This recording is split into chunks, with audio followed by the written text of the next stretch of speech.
নম্বর বিষয় হলো শিক্ষা, যে যখনই মূর্তি পূজা হোক, গায়রুল্লাহ ইবাদত করা হোক, সব কিছুর বাদ দিয়ে একমাত্র আল্লাহ তাআলার ইবাদত করতে হবে। যেরকম ইব্রাহিম আলাইহিস সালাম মূর্তি পূজাকে বাদ দিয়ে আল্লাহ তাআলার ইবাদত করেছিলেন। দুই নম্বর আমাদের শিক্ষা হলো, যত বড় মুসিবত আসুক না কেন, যত বড় বালা মুসিবত আসুক না কেন, যদি কোনো ব্যক্তি নামাজে দাঁড়িয়ে আল্লাহ তাআলার কাছে কান্নাকাটি করতে পারে, তো আল্লাহ তাআলা এই নামাজের মাধ্যমে তার যাবতীয় বিপদ কি করে দেবেন, উদ্ধার করবেন, হিফাজত করবেন তাকে। দুই নম্বর শিক্ষা, যেরকম হাজেরাকে সারাকে যখন জালেম বাচ্চা নিয়ে গেল, ইব্রাহিম আলাইহিস সালাম দোয়া করলেন নামাজের মধ্যে।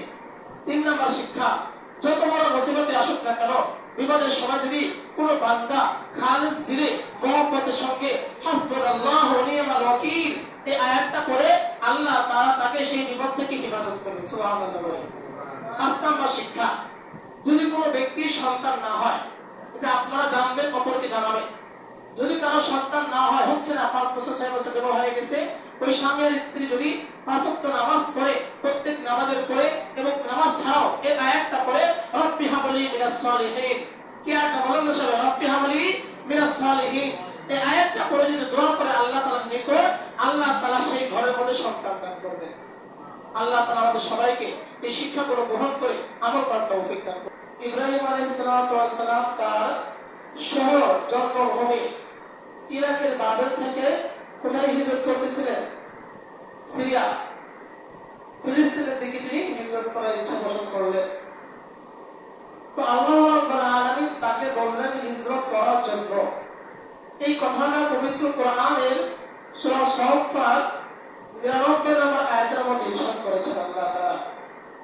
ইব্রাহিম আলাইহিস সালাম তখন তাদেরকে বললেন, আকালা ইন্নী যাহিবুন ইলা রাব্বি সায়াহদিন, এই যে আমি তোমাদেরকে দ্বীনের দাওয়াত দিলাম, তোমরা তো আমার দাওয়াতটা মানলে না, প্রত্যাখ্যান করলে, তো আমি আমার জন্মভূমি তোমাদের জায়গা থেকে আমি এখান থেকে চলে যাচ্ছি, আমার আল্লাহ আমাকে কি করবেন, সঠিক পথ দেখাবেন। এই কথা বলে ইব্রাহিম আলাইহিস সালাম হিজরত শুরু করলেন। হিজরত করার কালে তার সঙ্গে ছিলেন দুইজন ব্যক্তি, একজন হলো তার ভাতিজা লূত আলাইহিস সালাম, আর একজন হলেন তার স্ত্রী সারা আলাইহিস সালাম। এই দুইজন ব্যক্তিকে নিয়ে ইব্রাহিম আলাইহিস সালাম হিজরত করলেন।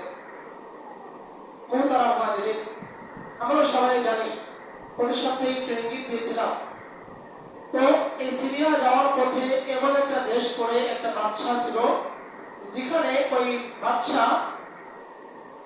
যদি সুন্দরী কোনো মেয়ে মানুষ দেখতো এবং কোনো স্ত্রী পেত, তাহলে তার সঙ্গে খারাপ কাজ করার জন্য চেষ্টা করত। তো আল্লাহর পয়গম্বর ইব্রাহিম আলাইহিস সালামের সঙ্গে তার স্ত্রী আছে। রাসূলুল আম্বিয়া সহ অন্যান্য ইতিহাসের বইয়ের মধ্যে লেখা আছে, সারা আলাইহিস সালামকে আল্লাহ তাআলা অনেক সৌন্দর্য দান করেছিলেন। তো যখন ইব্রাহিম আলাইহিস সালাম তার স্ত্রীকে নিয়ে সেই শহরের মধ্যে প্রবেশ করলেন, তো প্রবেশ করার পরে শহরে যে সমস্ত দারোয়ানরা ছিল, পাহারাদার প্রহরী ছিল, তারা সেই বাদশার কাছে গিয়ে বলল যে আপনার রাজ্যের মধ্যে একজন স্বামী আর স্ত্রী প্রবেশ করেছে, যে নারী, যে মহিলা অত্যন্ত সুন্দরী। এই কথা শোনার পরে বাদশা তাকে গ্রেফতার করার জন্য ঘরে আনার জন্য আদেশ করলো। ইব্রাহিম আলাইহিস সালাম এই বিষয়টা জানার পরে বললেন তার স্ত্রীকে, দেখো, যখন প্রহরীরা জিজ্ঞাসা করলো ইব্রাহিম আলাইহিস সালামকে এই মহিলা আপনার কে হয়, তখন ইব্রাহিম আলাইহিস সালাম বলেছিলেন, এই মহিলা আমার বোন। তো যখন রাজা আদেশ করলো গ্রেফতার করার জন্য, ধরার জন্য, তখন ইব্রাহিম আলাইহিস সালাম তার স্ত্রীকে বলে দিলেন, শোনো, যদি রাজা বলে তুমি আমার কে হও, তাহলে বলবে তুমি আমার বোন আর আমি হলাম তোমার ভাই। এর ব্যাখ্যা গত সপ্তাহে বলেছিলাম। মুহতারাম হাজিরিন, গ্রেফতার করে রাজদরবারে নিয়ে যাওয়া হলো। বাদশা জিজ্ঞাসা করলো যে তোমার দুজনের মধ্যে সম্পর্ক কি? সারা আলাইহিস সালাম বললেন, আমরা দুজন ভাই বোন। কিন্তু সারা আলাইহিস সালামের চেহারার মধ্যে এমন সৌন্দর্য ছিল, এমন মাধুর্য ছিল যে বাদশা এই বোন সম্পর্ক দেওয়ার পরেও, পরিচয় দেওয়ার পরেও তার সঙ্গে খারাপ কাজ করার জন্য অগ্রসর হতে লাগলেন।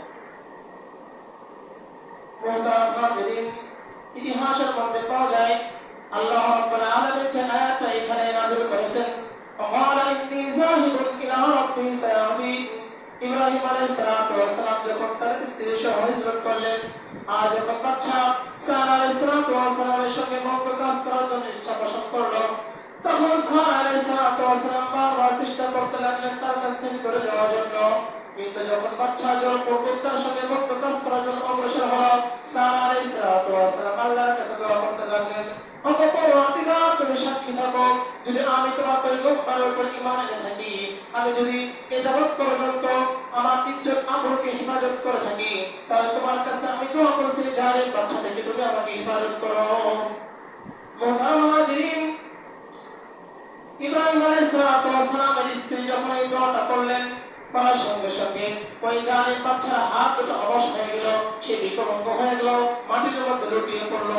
সে সামনে অগ্রসর হওয়ার দূরের কথা, ওটার মতো আর কোনো ক্ষমতা তার থাকলো না।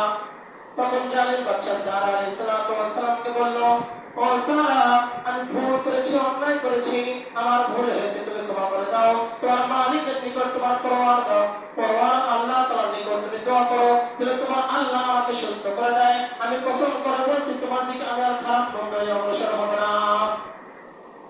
যখন জালিম বাচ্চা এরকম কাকতে মিনতি করা শুরু করলো, তখন সারা আলাইহিস সালাতু ওয়াস সালাম আল্লাহর কাছে ফরিয়াদ করলেন, দোয়া করলেন, সঙ্গে সঙ্গে আল্লাহ তাআলা সেই জালিম বাচ্চাকে পুনরায় ভালো করে দিল। মুহতারাম হাজিরিন, ভালো হওয়ার পরে ওই জালিম বাচ্চা পুনরায় আবার সে সারা আলাইহিস সালাতু ওয়াস সালামের দিকে মন্দ কাজ করার জন্য অগ্রসর হতে লাগলো। সারা আলাইহিস সালাতু ওয়াস সালাম আবার আল্লাহর কাছে দোয়া করলেন, আল্লাহ তাআলা তাকে আবার সেরকম বিকলাঙ্গ বানিয়ে দিল।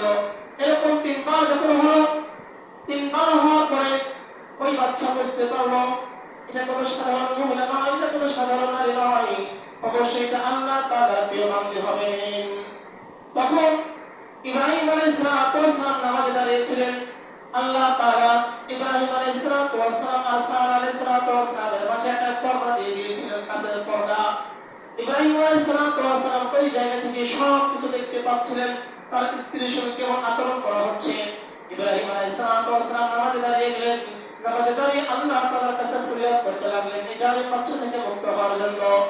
মুহতারাম হাজিরিন, সারা আলাইহিস সালাতু ওয়াস সালাম সম্পর্কে যখন সেই জালিম বাচ্চা জানতে পারলো, বুঝতে পারলো এটা কোনো সাধারণ মহিলা নয়, তখন সেই বাচ্চা সারা আলাইহিস সালাতু ওয়াস সালামকে মুক্ত দেওয়ার আদেশ করে দিলেন যে এই মহিলাকে যেখান থেকে নিয়ে এসেছো সেখানে ফিরিয়ে দাও।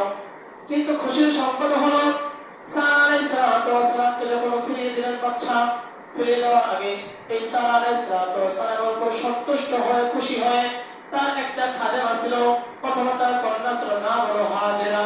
নাম কি? হাজেরা। যখন বাচ্চা দেখলো এই মহিলা তো অনেক নেককার বান্দী, যখন ইব্রাহিম আলাইহিস সালাতু ওয়াস সালামের পরিচয়টা জানতে পারলেন, তখন ইতিহাসের মধ্যে দুই রকম পাওয়া যায়। হাজেরা ছিলেন এই বাচ্চার মেয়ে, আবার কেউ কেউ বলেছেন হাজেরা ছিল হলো এই বাচ্চার খাদেমা, তবে তার মেয়ে ছিল এটাই বেশি গ্রহণযোগ্য। তখন হাজেরাকে এই সারার খাদেমা হিসাবে তাকে নিযুক্ত করে দিলেন, দিয়ে দিলেন হাদিয়া হিসাবে। এখন হাজেরা আর সারা দুইজন কোথায় চলে গেলেন? ইব্রাহিম আলাইহিস সালাতু ওয়াস সালামের কাছে চলে গেলেন। ইব্রাহিম আলাইহিস সালাতু ওয়াস সালাম সারা আর হাজেরাকে নিয়ে সিরিয়ার দিকে রওনা হয়ে গেলেন। কিন্তু আপনারা সবাই জানেন ইব্রাহিম আলাইহিস সালাতু ওয়াস সালাম বৃদ্ধ হয়ে গিয়েছিলেন, কিন্তু কোনো সন্তানাদি ছিল না। প্রায় ৭৫ থেকে ৮৫ বছর বয়স। কেউ বলেছেন ৭৫, কেউ বলেছেন ৮৫। তো ৭৫ বছর বয়স, ৮৫ বছর বয়স, মানুষ বৃদ্ধ হয়ে যায় না? তো এই সময় সন্তানাদের হবে কি হবে না, না হওয়ার সম্ভাবনাই বেশি থাকে। কিন্তু এই সারা আলাইহিস সালাতু ওয়াস সালামের গর্ভে কোনো সন্তান ছিল না। কিন্তু ইব্রাহিম আলাইহিস সালাতু ওয়াস সালামের মনে আশা ছিল, তামান্না ছিল, আমি যদি ইন্তেকাল করি, চলে যাই পৃথিবী থেকে, তাহলে আমার এই বংশ কে রক্ষা করবে, এই দিন কে প্রচার করবে, এই সত্য দিন প্রচার করার মতো আর তো কেউ নাই পৃথিবীতে। তার মনে অনেক আপত্তি বিনতি শুরু হয়ে গেল যে আমার একটা সন্তানের প্রয়োজন। দেখে তাদের মেয়েও নাই, ছেলেও নাই, তারা কিন্তু খুব অসহায়ত্ব বোধ করে, ঠিক না? আবার অনেকের মেয়ে আছে কিন্তু ছেলে নাই, তারা ছেলে যায় কিনা সবসময় আল্লাহর কাছে। একটা ছেলে সন্তান, একটা পুত্র সন্তান একটা পরিবারের জন্য আবশ্যক সবার ক্ষেত্রে। ইব্রাহিম আলাইহিস সালামের মেয়েও নাই, ছেলেও নাই, কিন্তু যখন প্রয়োজন মনে করলেন তখন আল্লাহ তাআলার নিকট দোয়া করলেন। আল্লাহ রাব্বুল আলামিন ইব্রাহিম আলাইহিস সালামের দোয়াটা কবুল করলেন। যেহেতু সারা গর্ভে কোনো সন্তান হচ্ছিল না, এই জন্য সারা বললেন আমার গর্ভে যেহেতু সন্তান হচ্ছে না, তো হাজেরাকে আপনি বিবাহ করেন যেন তার গর্ভে আপনার সন্তান হতে পারে। সারা আলাইহিস সালাম হাজেরাকে ইব্রাহিম আলাইহিস সালামের সঙ্গে কি করলেন? বিবাহ দিয়ে দিলেন। আরেকটু আপনাদেরকে ব্যাখ্যা করে বলি, যদি একটা পরিবারের মধ্যে একটা মানুষ যদি একটা স্ত্রীকে একটা মেয়েকে বিবাহ করে 10 বছর 15 বছর 20 বছর চলে যায়, সন্তানেতে না হয়, তাহলে সেই সংসারের মধ্যে একটা অশান্তির ভাব তৈরি হয় কিনা? বলে আপনারা? অবশ্যই হয়। আবার যদি এই প্রথম স্ত্রী পড়ে থাকা অবস্থায় এই যুবক আরেকটা বিবাহ করে দ্বিতীয় স্ত্রীর গর্ভে যদি সন্তান হয়, তাহলে প্রথম স্ত্রীর মনে আঘাত বেশি লাগবে না কম লাগবে? আপনার কথা বুঝতেছেন না? বেশি লাগবে অবশ্যই। যে আমি আগে আসলাম এই সংসারের মধ্যে, আমার গর্ভে কোনো সন্তান নাই, অথচ তার দ্বিতীয় স্ত্রী পড়ে আসার পরেও তার গর্ভে সন্তান হয়ে গেল। সে কান্নায় ভেঙে পড়বে, প্রকাশ্যে হোক গোপনে হোক, সে সবসময় কান্নায় ভেঙে পড়বে। তো সারা আলাইহিস সালাম হাজেরাকে ইব্রাহিম আলাইহিস সালামের সঙ্গে বিবাহ দিলেন। বিবাহ করার পরে ইব্রাহিম আলাইহিস সালাম আল্লাহর কাছে দোয়া করতে লাগলেন। আল্লাহ রাব্বুল আলামিন ইব্রাহিম আলাইহিস সালামের দোয়াটা কবুল করে দিলেন। হাজেরার গর্ভে ইব্রাহিম আলাইহিস সালামের সন্তান আসলো। যখন সারা জানতে পারলো হাজেরার গর্ভে ইব্রাহিম আলাইহিস সালামের সন্তান জন্মগ্রহণ করবে, তখন সারা মানসিকভাবে ভেঙে পড়লেন যে আমি এই গর্ভ সংসারের মধ্যে অনেকদিন আগে আসার পর আমার গর্ভে কোনো সন্তান হলো না। এদিকে হাজেরা আলাইহিস সালাম এত বড় পয়গম্বর নবীর সন্তান গর্ভে ধারণ করতে পেরে সে নিজেকে গর্ববোধ করছে। আসলে ঠিক না কথাটা? তার মৃত্যু বয়সে সন্তান নাই, আমার গর্ভে তার সন্তান আসছে, সে নিজেকে গর্ববোধ করবে কিনা নিজেকে নিয়ে? তো যখন সে নিজেকে নিয়ে গর্ববোধ করতে লাগলো, তখন সারা আলাইহিস সালাম আরো বেশি কষ্ট পেতে লাগলেন। তখন সারা আলাইহিস সালাম ইব্রাহিম আলাইহিস সালামের কাছে গিয়ে বললেন, সারা তো এমন কাণ্ড করছে। তখন ইব্রাহিম আলাইহিস সালাম বললেন, তুমি তার সম্পর্কে যা ইচ্ছা করতে পারো, আমার কোনো বাধা নাই। এই কথা শোনার পরে হাজেরা আলাইহিস সালাম পাশে একটা ঝর্ণা ছিল, একটা জায়গা ছিল বসার মতো, সেখানে গিয়ে মনটা ভার করে বসে আছে। এর মধ্যে ফেরেশতা এসে হাজেরা আলাইহিস সালামকে জিজ্ঞাসা করে, তোমার কি হয়েছে, এখানে বসে আছো কেন? বলে, আমার মনটা ভীষণ খারাপ, এই কর্ম হয়েছে, কাণ্ড হয়েছে। ফেরেশতা হাজেরা আলাইহিস সালামকে বললেন, তুমি মন খারাপ করো না, তুমি ঘরে ফিরে যাও এবং সুসংবাদ দান করো ইব্রাহিম আলাইহিস সালামকে এবং সারা আলাইহিস সালামকে, তোমার গর্ভে যে সন্তান আসবে এই সন্তান হবে ইব্রাহিম আলাইহিস সালামের প্রথম সন্তান ইসমাঈল আলাইহিস সালাম। তোমার ঘরে একটা পুত্র সন্তান জন্মগ্রহণ করবে, এই সুসংবাদ তুমি পরিবারকে দিয়ে দাও। এই কথায় আল্লাহ রাব্বুল আলামিন কোরআনের মধ্যে বলেছেন, ওয়া ইন্নী যাহিবুন ইলা রাব্বি সায়াহদিন। ইব্রাহিম আলাইহিস সালাম যখন হিজরত করলেন, হিজরত করার পরে যখন গন্তব্যস্থলে পৌঁছলেন এবং তখন সন্তানাদি হচ্ছিল না, তখন ইব্রাহিম আলাইহিস সালাম দোয়া করলেন, রব্বি হাবলি মিনাস সালিহিন। কি দোয়া করলেন? রব্বি হাবলি মিনাস সালিহিন, হায় আল্লাহ আপনি আমাকে একজন নেককার সুসন্তান দান করেন। মুফাসসিরিনরা লেখেন, যদি কারো সন্তানাদি না হয়, তো আমাদের আয়াতটা বলে রাখবেন, যদি কারো সন্তানাদি না হয়, সেই ব্যক্তি যদি, সেই মহিলা এবং তার স্বামী যদি এই আয়াতটা বেশি বেশি করে মুনাজাতের মধ্যে আল্লাহর কাছে দোয়া করে, আয়াতটা পড়ে, আল্লাহ রাব্বুল আলামিন তাদের ঘরে সন্তান দান করবেন। সুবহানাল্লাহ।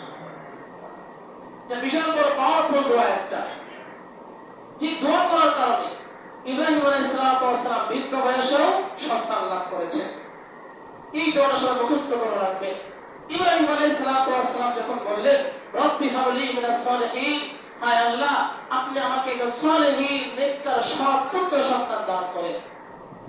যখন ইব্রাহিম আলাইহিস সালাম এই দোয়াটা করলেন, এই দোয়া করার পরে এই ঘটনা যখন ঘটলো, আল্লাহ রাব্বুল আলামিন ইব্রাহিম আলাইহিস সালাতু ওয়াস সালামকে সুসংবাদ দান করলেন, ফাবাশশারনাহু বিগুলামিন হালিম। কোরআনের মধ্যে আছে সূরা সফফারের মধ্যে 101 নম্বর আয়াত, ফাবাশশারনাহু বিগুলামিন হালিম। ও ইব্রাহিম, তুমি সুসংবাদ গ্রহণ করো কিসের? বিগুলামিন হালিম, একজন সহনশীল পুত্র সন্তানের সুসংবাদ গ্রহণ করো। সুবহানাল্লাহ বললেন না? এই বৃদ্ধ বয়সে আল্লাহ তাআলা ইব্রাহিম আলাইহিস সালামকে সুসংবাদ দিলেন একটা পুত্র সন্তানের। মুহতারাম হাজিরিন, এই পুত্র সন্তান যখন জন্ম হলো, ইব্রাহিম আলাইহিস সালামকে আল্লাহ রাব্বুল আলামিন অনেক বড় পরীক্ষা নিয়েছেন। সেই পরীক্ষার কথা সামনে আসবে। মুহতারাম হাজিরিন, ইব্রাহিম আলাইহিস সালামের সুসংবাদ গ্রহণ করার পরে ইব্রাহিম আলাইহিস সালামকে যখন ইসমাঈল আলাইহিস সালাম সম্পর্কে অবগত হলেন, তখন তিনি বলতে লাগলেন, ও আমার পরওয়ারদিগার, কিভাবে সন্তান হবে? আমি তো বৃদ্ধ মানুষ, আমার স্ত্রী তো বন্ধ্যা হয়ে গেছে, বৃদ্ধ হয়ে গিয়েছে। আল্লাহ রাব্বুল আলামিন বলেন, ইন্নাল্লাহা আলা কুল্লি শাইইন কাদির। আল্লাহ রাব্বুল আলামিন সব কিছু করতে পারেন, সমস্ত ক্ষমতা আল্লাহ রাব্বুল আলামিনের নিকট রয়েছে। আল্লাহ তাআলা বললেন, এভাবেই যেভাবে আমি চাই সেভাবে সন্তান হবে, তোমার কোনো টেনশন করতে হবে না। সুতরাং ইসমাঈল আলাইহিস সালামের সুসংবাদ ইব্রাহিমকে দিয়ে দিলেন। সারা আলাইহিস সালাম এই সংবাদ শোনার পরে মানসিকভাবে ভেঙে পড়লেন এবং তিনি খুবই কষ্ট পেতে লাগলেন। তখন আল্লাহ তাআলা সারা আলাইহিস সালাম কষ্টকে লাঘব করার জন্য ইব্রাহিম আলাইহিস সালামকে আদেশ করলেন, এই তোমার পুত্র সন্তান আর স্ত্রীকে মক্কার বড় অঞ্চলে তুমি রেখে আসো। ঘরে যখন একটা দ্বন্দ্ব শুরু হয়ে গেল, একজনের ঘরে স্ত্রী, এক স্ত্রীর ঘরে সন্তান, আর স্ত্রীর ঘরে সন্তান নাই, তখন এই তাদেরকে মরণে শান্তি দান করার জন্য আল্লাহ তাআলা আদেশ করলেন যে এদেরকে কোথায় রেখে আসো? মরণ অঞ্চলে, মক্কার মধ্যে রেখে আসো, হিজাজের ভূমিতে। এটাও একটা পরীক্ষা। ইব্রাহিম আলাইহিস সালামকে 10টা পরীক্ষা নেওয়া হয়েছিল, বড় বড়। 1 নম্বর পরীক্ষা হলো, 5টা আজকে বলবো। 1 নম্বর পরীক্ষা হলো ইব্রাহিম আলাইহিস সালামকে এইভাবে পরীক্ষা দিতে হয়েছে, যখন পুরো পৃথিবীতে ইব্রাহিম আলাইহিস সালামের জামানায় সবাই মূর্তি পূজার মধ্যে লিপ্ত, তার বাবা চাচা সবাই মূর্তি পূজার মধ্যে লিপ্ত, ওই সময়ও ইব্রাহিম আলাইহিস সালামকে পরীক্ষা নিয়েছিলেন, তিনি মূর্তি পূজা লিপ্ত হয় নাকি একমাত্র আল্লাহ তাআলার উপর বিশ্বাসী হয়। ইব্রাহিম আলাইহিস সালাম প্রথম পরীক্ষা কি করেছিলেন? পাস করেছিলেন। 2 নম্বর পরীক্ষা দেওয়া হয়েছিল ইব্রাহিম আলাইহিস সালামকে, যখন সন্তান হলো না, একদম বৃদ্ধ বয়সে সন্তান হলো। স্ত্রী আর সন্তান মানুষ সবসময় কাছে রাখতে চায় না। একদম বৃদ্ধ বয়সে সন্তান হয়েছে, আল্লাহ তাআলা আদেশ করলেন। 2 নম্বর পরীক্ষা হলো তার নিজের মাতৃভূমি বাবেল থেকে, ইরাক থেকে হিজরত করে সিরিয়ার মধ্যে যেতে হয়েছে। নিজের জন্মভূমি, জন্মস্থান কেউ সহজে ত্যাগ করতে চায় না। আল্লাহ পয়গম্বরকে, দুজাহানের বাদশা আমাদের প্রিয় নবীকে আল্লাহ তাআলা আদেশ করেছিলেন নিজের জন্মভূমি মক্কা ছেড়ে মদিনায় হিজরত করার জন্য। আর ইব্রাহিম আলাইহিস সালামকে আদেশ করেছিলেন তার জন্মভূমি ইরাকের বাবেল থেকে হিজরত করে সিরিয়ায় যাওয়ার জন্য। তো আল্লাহ পয়গম্বর ইব্রাহিম আলাইহিস সালাম 2 নম্বর পরীক্ষায় উত্তীর্ণ হয়েছে। 3 নম্বর পরীক্ষা, বৃদ্ধ বয়সে সন্তান হলো, স্ত্রী আর সন্তান কাছে রাখবেন, একটু ভালোবাসবেন, আদর করবেন। এই সময় আল্লাহ তাআলা আদেশ করলেন এদেরকে হিজরতের মরুভূমিতে রেখে আসার জন্য। ইব্রাহিম আলাইহিস সালাম তার সন্তান আর স্ত্রীকে সেখানে রেখে আসলেন। 4 নম্বর পরীক্ষা, ইব্রাহিম আলাইহিস সালামের সবচেয়ে পছন্দের এবং প্রিয় সন্তান ছিল ইসমাঈল আলাইহিস সালাম। আল্লাহ তাআলা আদেশ করলেন এই প্রিয় সন্তানকে কি করার জন্য? কুরবানি করার জন্য। আল্লাহ পয়গম্বর দ্বিতীয় কোনো কথা বলেন নাই, বিনা বাক্যে ইসমাঈল আলাইহিস সালামকে কুরবানি করার জন্য কুরবানি গায়ে নিয়ে ঘোড়ার মধ্যে ছুরি চালিয়ে দিলেন। 4 নম্বর পরীক্ষা পাস করলেন। 5 নম্বর পরীক্ষা ইতিহাসের মধ্যে পাওয়া যায়, হাদিসের মধ্যেও আছে।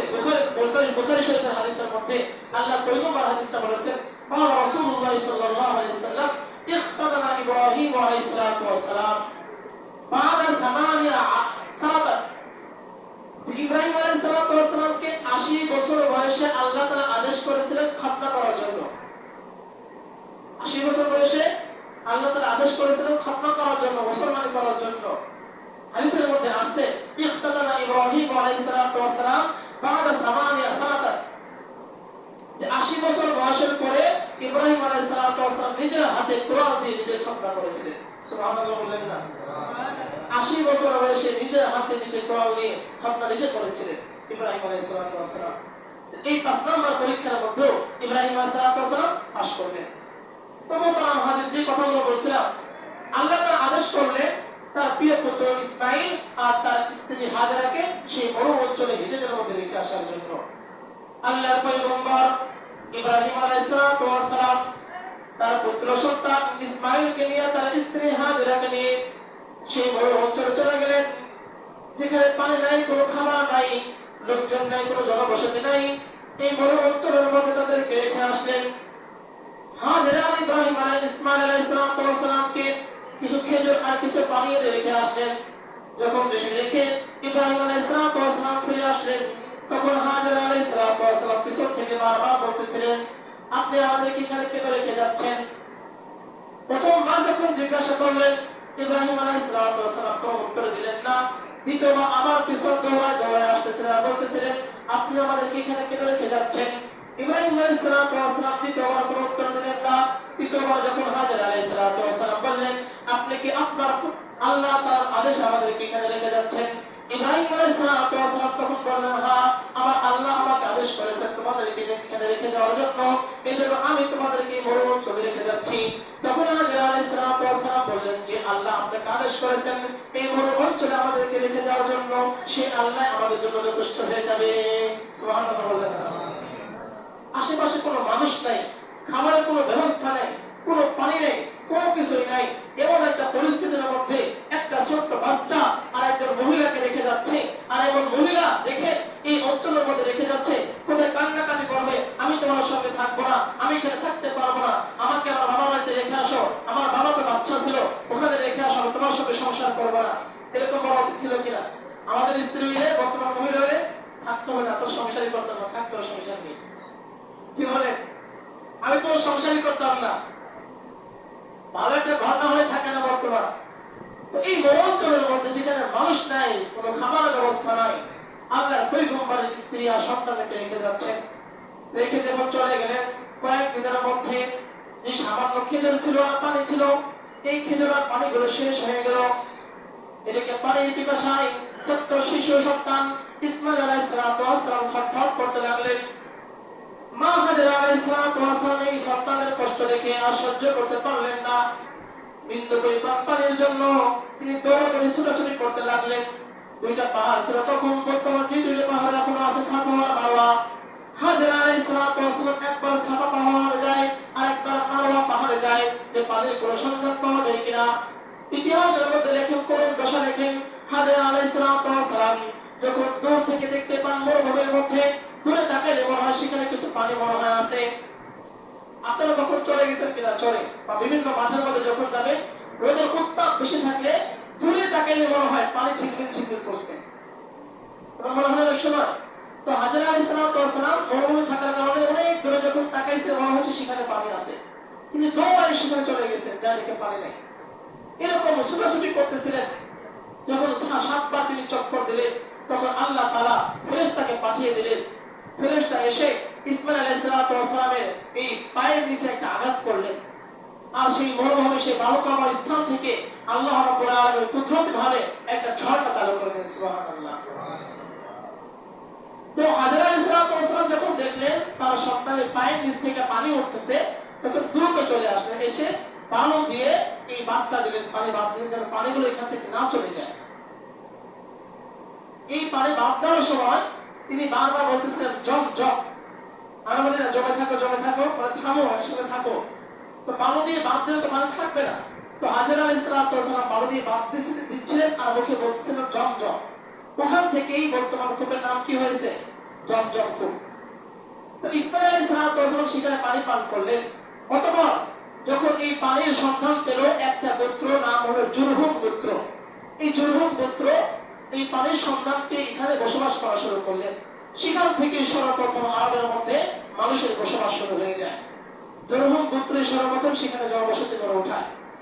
তারপর ইসমাঈল আলাইহিস সালাম সেখানে বসবাস শুরু করেন।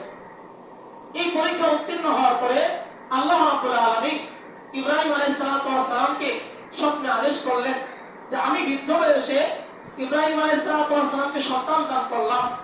আমার ইব্রাহিম এতগুলো পরীক্ষা পাশ করলো, আগুনের পরীক্ষায় পাশ করলো, বাচ্চার মোকাবেলায় পাশ করলো, নিজেদের হিজরত করার সময় পরীক্ষায় পাশ করলো। আমার ইব্রাহিম দেখি সন্তান পাওয়ার পরে আমি আল্লাহকে ভুলে গেছে নাকি সন্তানকে মহব্বত করে বেশি? আমি আল্লাহকে বেশি মহব্বত করে নাকি সন্তানকে বেশি মহব্বত করে? আরেকটা পরীক্ষা নিলেন আল্লাহ তাআলা।